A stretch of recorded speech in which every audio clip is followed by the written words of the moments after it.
kita seringkali mendengar sebuah berita atau mungkin melihat di media sosial mengenai investasi. Namun tidak jarang juga kita melihat investasi pada saat ini itu bahkan sering terlihat dilakukan oleh orang yang mungkin masih di usia muda.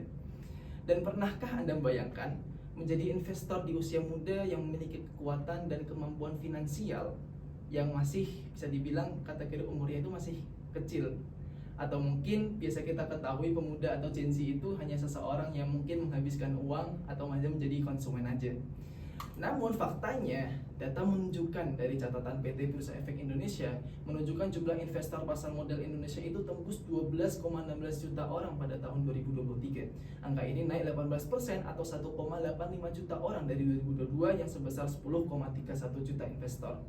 Kemudian dilansir dari CNBC, dominasi investor muda dengan kategori di bawah 40 tahun mencapai 80%, sedangkan dominasi generasi Z mencapai 57%.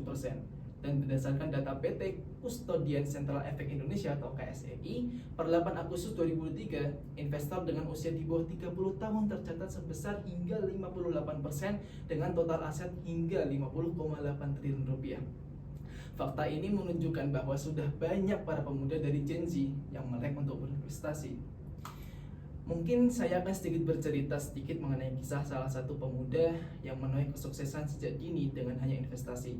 Orang tersebut bernama Bevan Pramudito, yang pada saat di usia 17 tahun berhasil meraih keuntungan 1 miliar dari portofolio saham dan kripto.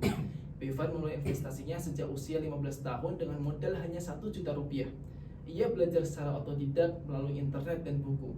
Kegigihan dan kesabarannya membawanya meraih kesuksesan di usia yang sangat muda.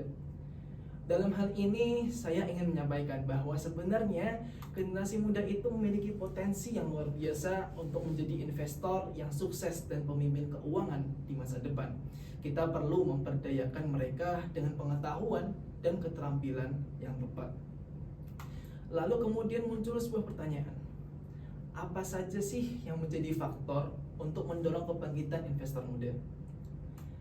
Yang pertama, faktor itu adalah masalah teknologi, yaitu mudahnya akses informasi keuangan melalui internet dan media sosial. Investor muda mudah mendapatkan berita pasar keuangan, analisis saham, dan panduan investasi melalui situs web dan media sosial. Dan influencer pada saat ini, influencer keuangan dan komunitas online itu sudah banyak banget. Mereka menyediakan konten edukasi dan tips investasi yang menarik. Kemudian yang kedua ada teknologi inovatif, di mana aplikasi investasi saat ini tuh digunakan memungkinkan investasi dalam berbagai produk dengan modal yang sangat kecil. Platform investasi mikro memungkinkan investasi dalam jumlah hal kecil, yaitu bahkan bisa dimulai dengan Rp1.000. Kemudian platform investasi yang ramah pengguna dan dirancang khusus untuk kaum pemuda. Platform investasi yang dirancang khusus untuk kaum pemuda memiliki desain yang menarik dan warna yang sangat menarik juga, sehingga mudah digunakan dan memudahkan mereka untuk bernavigasi serta memahami berbagai fitur investasi. Kemudian berikutnya adalah meningkatnya kesadaran akan pentingnya literasi keuangan dan perencanaan keuangan di kalangan generasi muda. Biasanya pemerintah, lembaga keuangan, dan organisasi non-pemerintah semakin gencar melakukan kampanye edukasi untuk meningkatkan literasi keuangan dan perencanaan keuangan di kalangan generasi muda. Lalu terdapat kurikulum sekolah dan media massa seperti majalah, koran, dan lainnya. Kemudian dari faktor penyebab yang telah dijelaskan sebelumnya, bagaimana dengan manfaat dari investasi itu sendiri? Investasi itu sendiri memiliki manfaat, yaitu yang pertama membangun kekayaan untuk masa depan seperti pendidikan, pensiun, atau pembelian rumah. Namun hal ini tergantung dengan tujuan investasi tersebut. Apakah ingin jangka panjang atau hanya bermain dengan jangka pendek yang biasa disebut dengan trading. Kemudian yang kedua yaitu mengembangkan disiplin keuangan dengan kebiasaan menabung. Dengan melakukan investasi, hal ini akan meningkatkan awareness dan disiplin dalam save money. Kemudian yang ketiga, meningkatkan pemahaman tentang ekonomi global dan pasar keuangan. Investasi menambahkan insight kita bagaimana kerja dari sebuah ekonomi, dari ekonomi mikro hingga ekonomi makro. Kemudian berikutnya adalah memperoleh pengalaman berharga dan keterampilan yang dapat bermanfaat dalam karir kita ke depannya. Biasanya pengalaman dari investasi itu akan menjadi bekal untuk karir di masa depan karena terdapat banyak sekali atribut atau komponen yang sangat relatable dan bahkan dapat dimanfaatkan untuk karir ke depan. Dari keuntungan yang didapat, bagaimana tantangan yang didapatkan pula? Dimulai dari kurangnya pengetahuan dan pengalaman dalam berinvestasi. Hal ini biasa sering kita temui kepada orang-orang yang baru mulai investasi, namun tanpa adanya base ilmu dari investasi itu sendiri, dan juga tanpa adanya panduan ilmu atau pelaksanaan dari investasi itu sendiri. Kemudian yang sering rame, yang lagi rame ini adalah resiko penipuan dan investasi bodong. Industri investasi penuh dengan penipuan dan investasi bodong yang menargetkan investor muda yang tidak berpengalaman. Biasanya investor muda itu perlu berhati-hati dan melakukan riset yang mendalam sebelum berinvestasi di perusahaan atau produk investasi apapun. Kemudian dilanjutkan dengan hambatan psikologis seperti ketakutan akan resiko, kemudian keraguan diri, dan yang lainnya. Dan juga investor muda itu biasanya menghadapi hambatan psikologis yang biasa kita ketahui adalah FOMO atau Fear of Missing Out, di mana ketakutan tertinggal oleh sesuatu atau mungkin tidak mengikuti tren. Kemudian hambatan ini dapat membuat mereka ragu-ragu untuk berinvestasi atau membuat keputusan impulsif yang tidak menguntungkan. Kemudian kurangnya akses ke sumber daya, edukasi, dan mentoring yang berkualitas. Biasa sering kita ketahui ya, kita temui bahwa biasanya kelas-kelas atau sumber-sumber edukasi yang berkualitas itu memakan biaya yang cukup banyak. Namun sebenarnya sudah banyak sekali platform-platform digital di YouTube atau mungkin Instagram dan yang lainnya yang memberikan konten edukasi keuangan yang gratis. Kemudian bagaimana solusi dari permasalahan tersebut?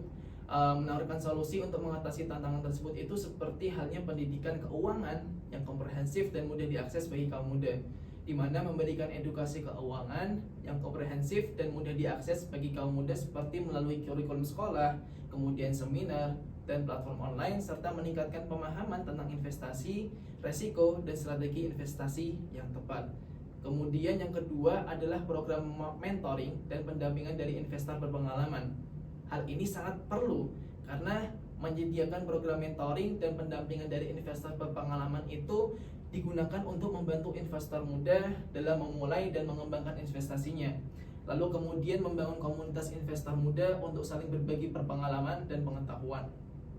Kemudian platform investasi yang aman dan terpercaya dan dilengkapi dengan edukasi. Kemudian berikutnya adalah mengembangkan platform investasi yang aman, terpercaya, dan mudah digunakan oleh investor muda, serta menyediakan edukasi dan panduan di dalam platform untuk membantu investor muda memahami produk dan layanan investasi yang tersedia.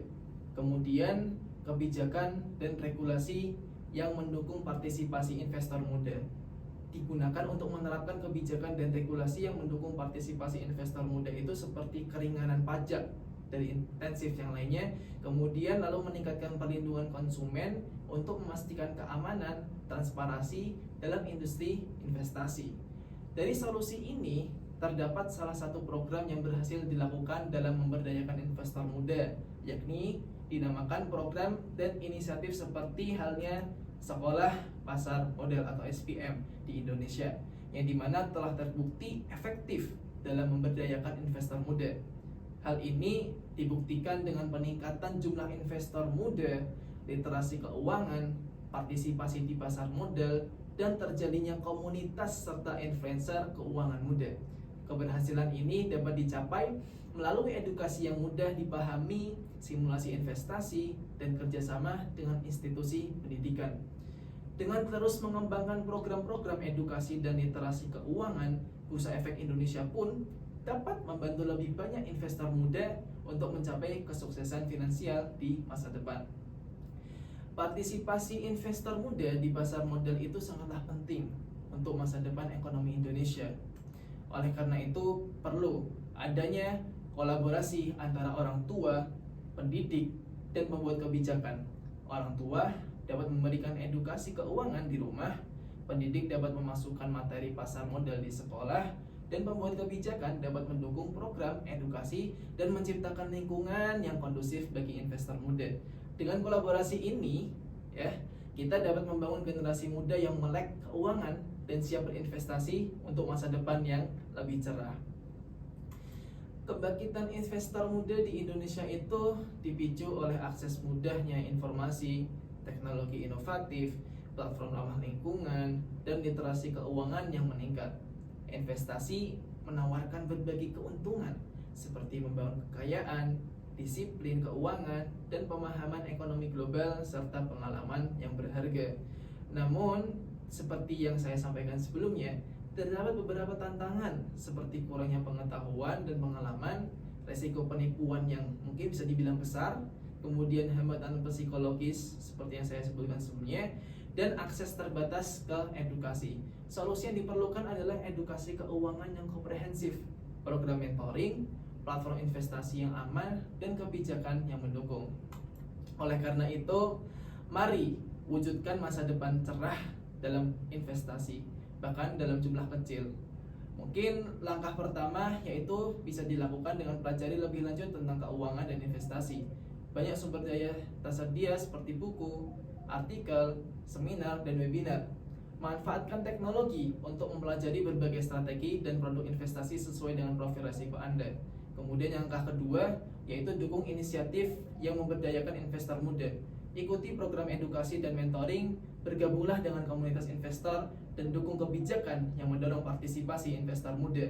Kemudian yang ketiga, berbagi informasi dan pengetahuan tentang investasi kepada orang lain. Semakin banyak orang yang melek keuangan, semakin baik masa depan ekonomi Indonesia. Kemudian bersama kita bangun generasi muda yang siap berinvestasi dan mewujudkan masa depan yang lebih cerah.